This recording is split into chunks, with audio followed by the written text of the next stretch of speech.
100원을 내고 반찬 하나만 먹을 수 있을까? 땀에 젖은 100원짜리 동전을 쥔 더러워진 교복을 입은 소녀가 손을 내밀었다. 김민수는 이번 달 집세도 내지 못해 내일이면 가게를 비워야 하는 처지에 놓인 부산 해운대구의 작은 식당 바다밥집 주인이었다. 지갑에는 1,000원도 채 남아있지 않았다. 그럼에도 그는 튀김 기계에 불을 붙였다. 그가 만들기 시작한 것은 크로켓이 아니라 아내가 남긴 레시피로 만든 특별한 함박 스테이크 정식이었다. 이 100원짜리 동전 하나가 두 사람의 운명뿐 아니라 해운대 해변가 상점가의 미래까지 바꿀 줄은 아직 아무도 몰랐다. 그의 이름은 김민수, 나이 45세. 이 작은 바다밥집을 홀로 운영하고 있었다. 3년 전 아내 은주를 병으로 잃은 후 그는 혼자 가게를 지켜왔다. 식당 안에는 의자 20개가 놓여 있었지만 이제는 먼지가 쌓인 테이블이 더 많았다. 벽에 붙은 빛바랜 메뉴판에는 은주가 고안한 특별 함박 스테이크 정식과 추억의 김치볶음밥 이름이 남아 있었다. 민수는 매일 아침 5시에 일어나 재료 손질을 시작했다. 채소를 자르고 육수를 내고 함박 스테이크 반죽을 정성스레 주물렀다. 은주가 남긴 레시피 노트를 보며 그녀의 요리법을 소중히 지켜갔다. 은주야, 오늘도 맛있게 만들었어. 텅 빈 주방에서 민수는 하늘나라의 아내에게 말을 걸었다. 하지만 현실은 냉혹했다. 코로나19 사태 이후 단골 손님의 발길이 점점 끊겼다. 비상사태 선언이 해제된 후에도 손님은 돌아오지 않았다. 이번 달 매출은 고작 3만 원. 집세 150만 원에는 턱없이 부족한 금액이었다. 건물주 박영식은 이해심을 보여줬다. 김 사장, 무리하지 마세요. 집세는 여유 생길 때 내셔도 됩니다. 라며 따뜻한 말을 건넸다. 하지만 최근 상황이 바뀌었다. 부동산 회사로부터 건물 노후화를 이유로 매각 압박을 받고 있다는 것이었다. 박 씨는 미안한 표정으로 말했다. 김 사장, 상황은 이해하지만 그쪽에서 강경하게 나오고 있어요. 민수는 냉장고를 열어 재고를 확인했다. 양배추, 당근, 양파, 다진 고기. 모두 신선할 때 다 쓰지 못할 것 같았다. 또 버려야 하나? 한숨을 쉬며 유통기한이 임박한 채소를 꺼냈다. 요리사로서 재료를 낭비하는 것은 가장 가슴 아픈 일이었다. 그럼에도 민수는 가게를 계속 열었다. 이곳은 은주와의 추억이 담긴 소중한 공간이었다. 둘이 꿈을 나누고 오픈 준비로 분주했던 날들, 첫 손님이 맛있다며 웃어준 순간 모든 것이 이 가게에 새겨져 있었다. 오후 5시가 지나 민수는 문을 닫을 준비를 하고 있었다. 오늘도 손님은 한 명도 오지 않았다. 창밖으로 어두워진 해운대 상점가를 바라보니 드문드문 지나가는 사람들이 보였다. 모두 집으로 급히 발걸음을 옮기는 듯 했다. 오늘도 허탕이야. 민수가 주방 불을 끄려던 순간 유리문 너머로 작은 그림자가 보였다. 더러운 교복을 입은 중학생쯤 되어 보이는 소녀가 가게 앞에 서 있었다. 세일러복 기든 찢어져 있고 치마에는 진흙이 묻어 있었다. 소녀는 가게 안을 들여다보며 문손잡이를 잡으려다 망설이는 모습을 반복했다. 민수는 문을 열고 말을 걸었다. 어떻게 된 거니? 아직 영업 중이야. 소녀는 놀라 한 걸음 물러섰다. 얼굴을 드는 순간 민수는 그녀의 얼굴에 멍이 있는 것을 알아챘다. 떨리는 목소리로 소녀가 입을 열었다. 100원으로 반찬 하나만, 콩나물 무침 하나만. 팔아주실 수 있을까? 쥐고 있던 손에는 땀에 젖은 100원짜리 동전 하나가 있었다. 배고프 말을 잇던 순간 소녀의 배에서 큰 소리가 울렸다. 부끄러운 듯 고개를 숙이는 소녀에게 민수는 부드럽게 물었다. 언제부터 아무것도 안 먹었니? 3일 전부터요. 소녀의 눈에서 눈물이 흘렀다. 엄마의 재혼 상대가 저를 귀찮아한다고 말을 잇지 못하며 소녀는 떨리는 목소리로 이어갔다. 이제 집에 돌아갈 수 없어요. 돈도 없고. 민수는 100원을 받지 않고 소녀의 손을 살짝 밀어냈다. 그 돈은 소중히 간직해. 자, 안으로 들어. 민수는 주방으로 돌아가 즉시 불을 켰다. 은주가 고안한 특별 함박 스테이크 정식을 만들기로 했다. 고기가 지글지글 익는 소리가 울리고 고소한 냄새가 가게를 채웠다. 곁들임 반찬인 감자 샐러드와 된장국도 정성껏 준비했다. 자, 특별 함박 스테이크 정식. 많이 먹어. 김이 모락모락 나는 정식을 앞에 두고 소녀는 믿을 수 없다는 표정을 지었다. 하지만 저 100원밖에. 괜찮아, 먹어. 배고프지. 민수의 따뜻한 말에 소녀는 잘 먹겠습니다라며 작게 손을 모아다. 소녀는 처음엔 조심스레 젓가락을 들었다. 함박 스테이크를 자르자 육즙이 스며 나왔다. 한 입 먹는 순간 소녀의 표정이 바뀌었다. 맛있어요. 눈물을 흘리며 소녀는 정신없이 먹기 시작했다. 함박 스테이크 밥 된장국을 보물처럼 소중히 입에 넣었다. 민수는 카운터 너머에서 그 모습을 조용히 지켜봤다. 오랜만에 누군가가 자신의 요리를 맛있게 먹는 모습을 보니 가슴이 따뜻해졌다. 엄마가 만들어준 맛 같아요. 소녀가 갑자기 입을 열었다. 제가 어렸을 때 엄마가 자주 함박 스테이크를 만들어줬어요. 아빠와 이혼하기 전에는 셋이 즐겁게 밥을 먹었죠. 젓가락을 내려놓고 소녀는 먼 곳을 바라보며 말을 이었다. 하지만 아빠 일 때문에 다툼이 잦아졌고 엄마는 저를 데리고 집을 나왔어요. 그 후 새아빠와 살게 됐지만 말을 흐리는 소녀에게 민수는 부드럽게 물었다. 진짜 아빠와는 못 만났니? 만나지 않았어요. 엄마가 아빠는 무서운 사람이라며 가까이 가지 말라고 했어요. 소녀는 고개를 저었다. 하지만 어렴풋이 기억나는 건 아빠가 좋은 사람이었다는 거예요. 어린 시절 기억이라 확실하지 않지만 민수는 조용히 듣고 있었다.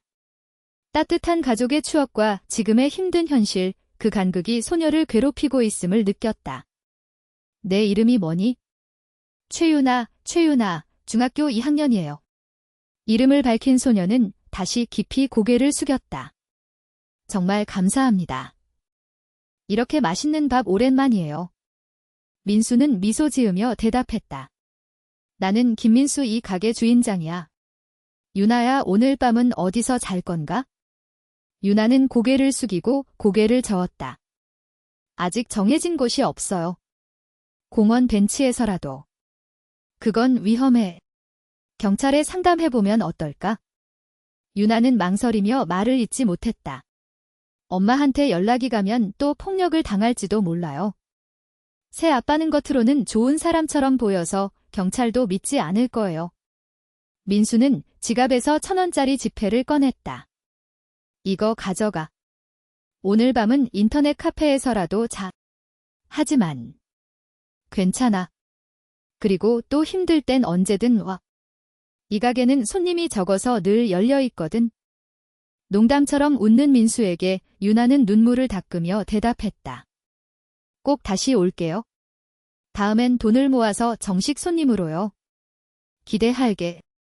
유나가 가게를 나가는 뒷모습을 보며 민수는 묘한 따뜻함을 느꼈다. 누군가를 위해 요리를 만드는 기쁨, 그게 이 가게를 이어가는 진짜 이유일지도 몰랐다. 은주야, 너라면 분명 똑같이 했을 거야. 사진을 향해 미소 짓는 민수의 얼굴에는 오랜만에 충실감이 깃들어 있었다. 다음 날 오후 민수가 주방에서 준비를 하고 있을 때 문이 거칠게 열렸다. 정장 차림의 남자 셋이 들어왔다. 앞에 선 남자는 이준호, 리준호라 자신을 소개했다. 김민수 씨죠. 이준호는 미소를 띄었지만 눈빛은 차갑게 빛났다. 뒤에 두 남자는 팔짱을 낀 채 위압적인 분위기를 풍겼다. 네, 제가 김민수인데요. 단도직입적으로 말하죠. 이 건물이 노후화로 위험해요. 철거가 결정됐습니다. 이준호는 품에서 서류를 꺼내 카운터에 던지듯 놓았다. 일주일 안에 나가주세요. 민수는 당황하며 서류를 들었다. 잠깐만요. 건물주 박 씨한테 그런 이야기는 못 들었어요. 박 씨. 그 노인은 더 이상 상관없어요. 이준호는 코웃음을 쳤다. 이 건물은 우리가 매입했어요. 정식 매매 계약도 끝났고 당신은 그냥 세입자일 뿐이에요. 나가달라는 겁니다.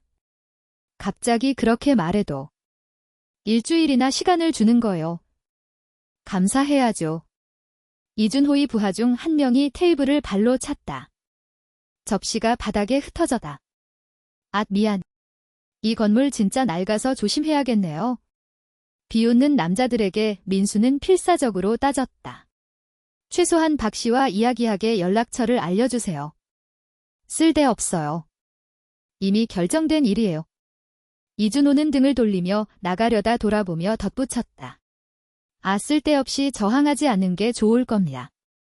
사고는 무섭거든요. 그날 밤부터 괴롭힘이 시작됐다.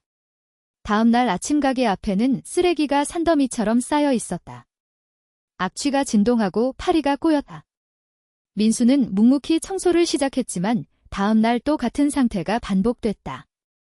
창문에는 빨간 스프레이로 나가라는 글씨가 적혔고 심야에는 가게 앞에서 큰 음악을 틀어대는 차가 있었다. 손님이 오려 해도 입구에서 이준호의 부하로 보이는 남자들이 눈을 부라렸다. 죄송합니다. 오늘은 임시 휴업이에. 단골 손님이 걱정하며 찾아왔지만 민수는 그렇게 말하며 돌려보낼 수밖에 없었다. 김 사장 무슨 일 있으면 말해요. 고맙습니다. 괜찮아요. 거짓을 말하는 게 마음 아팠지만 손님을 끌어들일 순 없었다. 박 씨에게 몇 번이나 전화했지만 연결되지 않았다. 경찰에 상담도 해봤지만 담당 경관은 귀찮은 듯 대답했다. 민사 문제라 당사자끼리 해결하세요. 분명히 괴롭힘을 받고 있어요. 증거 있나요? 방범 카메라 영상 같은 거요. 그런 건 설치하지 않았다. 경관은 형식적인 순찰을 약속했지만 효과가 없을 게 뻔했다. 홀로 가게에 있는 민수는 완전히 고립된 상태였다. 은주야, 어떻게 해야 해? 사진을 향해 중얼거렸지만 답이 돌아올 리 없었다. 이대로라면 정말 가게를 잃게 된다. 아내와의 추억이 담긴 이곳을 부당한 폭력으로 빼앗길 판이었다. 괴롭힘이 시작된 지 사흘째 되는 날 저녁 유나가 다시 가게를 찾았다. 문을 여는 순간 그녀는 이상을 눈치챘다. 깨진 접시, 뒤집힌 테이블, 벽에 적힌 낙서, 그리고 지친 모습으로 주저앉은 민수의 모습. 민수 아저씨, 무슨 일이에요? 유나는 급히 달려왔다. 아, 유나야. 괜찮아. 좀 문제가 생겨서. 민수는 힘없이 웃었지만 얼굴에는 숨길 수 없는 피로가 배어 있었다. 이건 좀이 아니에요. 누가 이런 짓을. 설마 퇴거 강요업자인가요? 민수의 침묵이 답이었다. 유나는 주먹을 꽉 쥐었다. 경찰에 신고했어요. 했는데 받아주지 않더라. 민사 불개입이라나. 유나는 입술을 깨물었다. 눈앞에서 누군가가 고통받는데 자신은 아무것도 할 수 없었다. 그 무력감이 가슴을 조였다. 유나는 청소를 돕다가 핸드폰을 몇 번이나 바라봤다. 전화번호부에 저장된 한 이름. 차마 누르지 못했던 번호였다. 유나야, 늦었으니 집에 가. 하지만 민수 아저씨가 걱정돼요. 그때 밖에서 남자들의 목소리가 들렸다. 야, 아직 불 켜져 있네. 끈질긴 영감이야. 이준호의 부하로 보이는 남자들이 또 괴롭히러 온 듯 했다. 유나는 떨며 민수의 소매를 잡았다. 민수는 유나를 주방 뒤로 숨기려 했다. 유나야, 여기 있어. 내가 처리할게. 안 돼요, 위험해요. 남자들이 문을 거칠게 열고 들어왔다. 아직 가게에 있었나? 슬슬 포기하면 안 되겠어? 손님이 계시니 나가주세요. 민수가 단호히 말하자 남자들은 비웃었다. 손님. 저기 있네. 유나가 주방에서 나와 버려다. 저예요. 이 가게 단골이에요. 남자들은 유나를 보고 희죽 웃었다. 애송이잖아. 아가씨, 이런 망한 가게보다 좋은 데만. 한 남자가 유나에게 다가가려 하자 그녀는 소리쳤다. 만지지 마. 그 목소리에는 두려움과 함께 결연한 의지가 담겨 있었다. 유나는 떨리는 손으로 핸드폰을 꺼냈다. 내가 누굴 부를 거야? 누구 부른다고? 경찰. 소용없다는 거 알잖아. 남자들이 웃음을 터뜨리는 가운데 유나는 전화번호를 눌렀다. 어린 시절의 기억이 떠올랐다. 아빠의 일 동료들이 집에 왔던 장면 엄마가 울며 바빠는 무서운 사람들과 일해라고 했던 말. 하지만 더 오래된 따뜻한 기억도 있었다. 공원에서 놀아준 기억 생일을 축하해준 순간. 내 아빠를 부를 거야. 유나는 5년간 한 번도 누르지 않았던 번호를 눌렀다. 여보세요. 낮은 남자의 목소리가 들렸다. 유나는 숨을 삼키며 대답했다. 아빠 나 유나야. 잠깐의 침묵 후 목소리의 톤이 바뀌었다. 유나. 정말 유나니? 응. 지금 도와줘. 누가 위험해? 어디야? 유나가 주소를 말하자 전화 너머로 지시하는 소리가 들렸다. 15분 안에 갈게.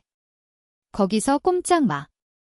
전화를 끄는 유나에게 남자들은 비웃으며 말했다. 아빠가 온다고? 무슨 일을 하는 양반인데? 유나는 떨면서도 또렷이 대답했다. 곧 알게 될 거야. 15분 후 가게 밖에서 검은 고급 세단 여러 대가 멈추는 소리가 났다. 문이 열리고 무거운 발소리가 다가왔다. 남자들의 얼굴에서 핏기가 가셨다. 문이 열리고 건장한 체격의 남자가 들어왔다. 고급 정장에 둘러싸인 그의 모습에는 독특한 위압감이 있었다. 뒤에는 분명 평범하지 않은 분위기의 남자들이 대기하고 있었다. 윤. 남자는 딸의 이름을 부르며 그녀 얼굴의 멍을 보고 표정을 굳혔다. 그건 지금 중요하지 않아. 이 분이 날 도와준 김민수 아저씨야. 남자는 민수에게 고개를 돌리며 깊이 고개를 숙였다. 딸이 신세를 졌습니다.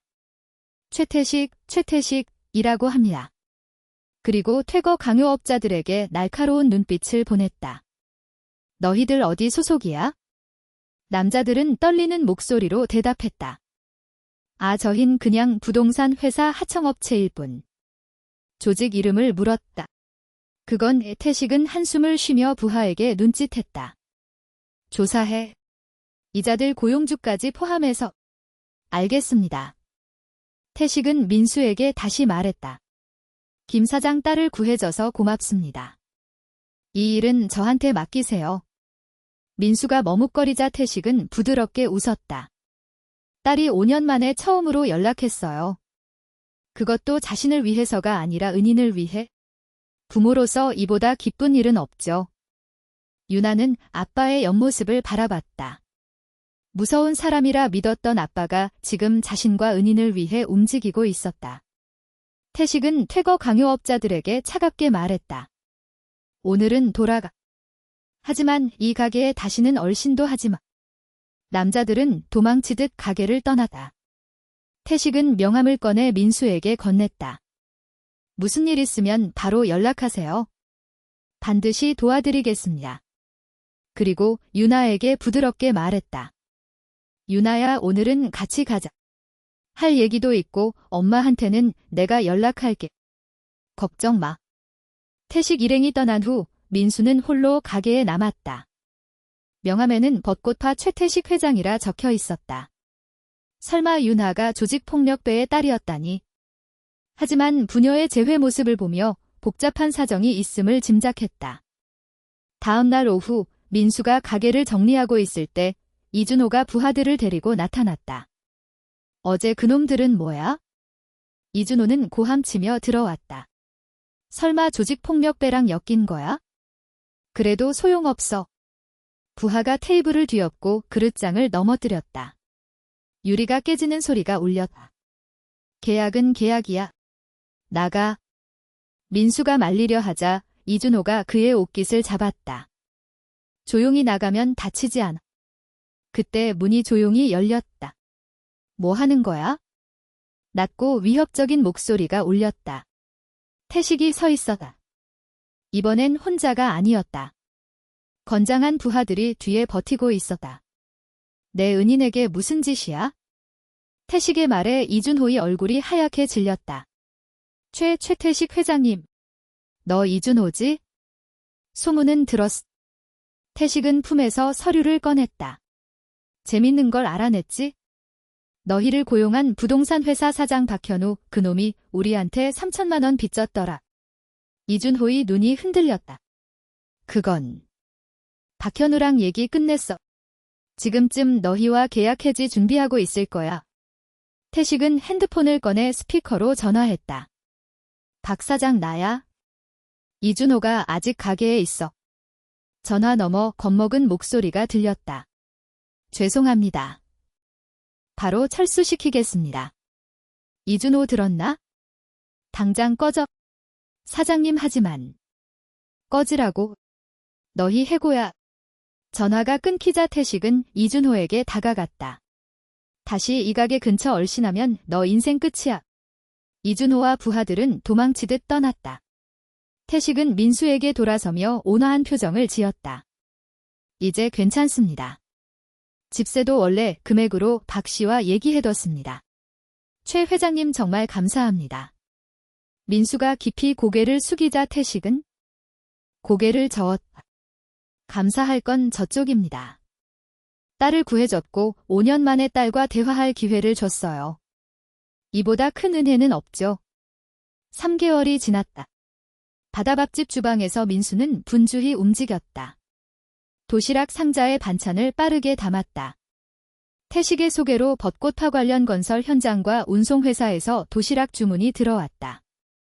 매일 50인분 이상의 안정적인 주문으로 가게는 기적처럼 살아났다. 민수 아저씨 오늘도 맛있어 보여요. 유나가 학교 끝나고 들러다. 최근엔 일주일에 한 번은 꼭 가게를 찾았다. 유나야 오랜만이네. 오늘은 신메뉴 고추장멸치 튀김 있어. 와 신나. 유나의 얼굴에 멍은 더 이상 없었다. 태식이 엄마와 논의해 유나는 아빠 집에서 살게 되었다. 저녁이 되자 일반 손님들도 돌아와다.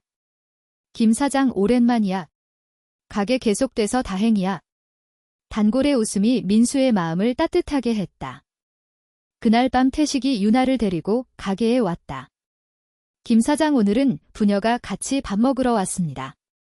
아빠 함박 스테이크 정식이 진짜 맛있어. 그럼 그거 2개 주세요. 민수는 정성을 다해 요리를 만들었다. 정식이 나오자 부녀는 잘 먹겠습니다라며 손을 모았다. 유나가 함박 스테이크를 먹으며 중얼거렸다. 아빠 난 아빠가 무서운 사람인 줄 알았어. 유나야 그렇지 않았지. 사람은 겉모습이나 소문만으론 모르는 거야. 민수 아저씨 만나고 그걸 배웠어. 유나는 말을 이었다. 민수 아저씨도 그냥 식당 아저씨가 아니었어. 어려운 사람 못 지나치는 진짜 강한 분이었지. 태식은 조용히 대답했다. 나도 배웠지. 진짜 강함은 누굴 위협하는 게 아니라 누굴 지키는 거야. 민수는 카운터 너머에서 부녀의 대화를 들었다. 사람은 누구나 보이지 않는 이야기를 품고 살아간다.